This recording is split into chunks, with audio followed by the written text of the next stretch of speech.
Then it was his turn. When he was a child, his mother had taught him how to cup his hands so that water would not escape. You never know when only a few drops of water will save someone's life, his mother had said. He walked over to the bucket, halfway down the street. When he got there, he cupped his palms and scooped up some water. Then he walked towards the woman. The world shimmered like mirages in a desert. The buildings and the cars and the road were gone. There was only the woman, dying of thirst. He didn't hurry. His mother had told him to be calm in these situations. He walked steadily. Not a drop leaked from his hands. Neighbours were struck by his trance-like state. Cars went past him. Sweat ran into his eyes, but he did not blink. Then he was before her. She lowered her face and drank. The water seemed to have no end. She drank till her thirst was thoroughly quenched. She saw there was still water left in his hands. "Have you finished?" "Yes." He drank the rest. "Where did you learn to do that?" "What?" "Keep water running through your hands." "It was your thirst." "What about it?" "It was a great thirst. You made the little that I brought into a lot."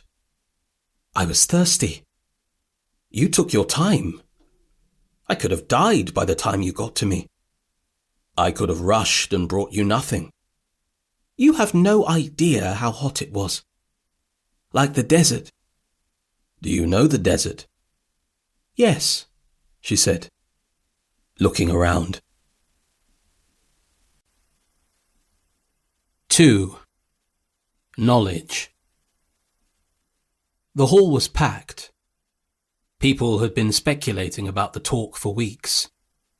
Never before had the university invited such a person to address the academic community. The dean of faculties had hoped, in these atheistic times, that an outsider might provoke a useful debate about the state of knowledge in the world. When she turned up, the dean was surprised that she was younger than he expected. She looked worryingly young. What if her talk were a total disaster? He would be made to look a fool and might be stripped of his position.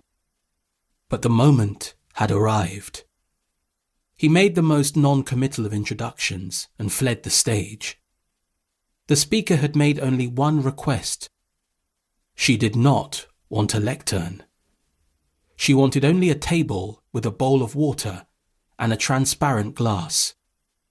She stepped forth and cast her eyes over the people in the hall. Contempt was written on many faces. The mood was thick with doubt and even a discernible mockery. She smiled. "Can everyone see me?" she asked. Someone gave a snorting laugh. Otherwise, a dull sound of assent travelled across the hall. "Good," she said. "Then you can't complain afterwards." She held up the bowl of water, as if to perform a miracle. Then she poured water from the bowl into the glass. Water spilled from the glass as from a gushing tap. There seemed no end to the water in the bowl. Water ran from the glass to the table and down to the floor. Soon water covered the whole surface of the floor. No one in the audience spoke. They watched first with amusement at her patent stupidity, then with surprise, and finally with alarm. The water spread along the floor and crept towards the wainscoting. There were electrical sockets at floor level. Those in the front seats lifted their feet from the ground. With a serene expression on her face, she went on pouring. At last, a man with a rough beard from the philosophy department could bear it no longer. "For God's sake, woman," he shouted, "can't you see that you are flooding the room?" At that moment, the woman stopped. Something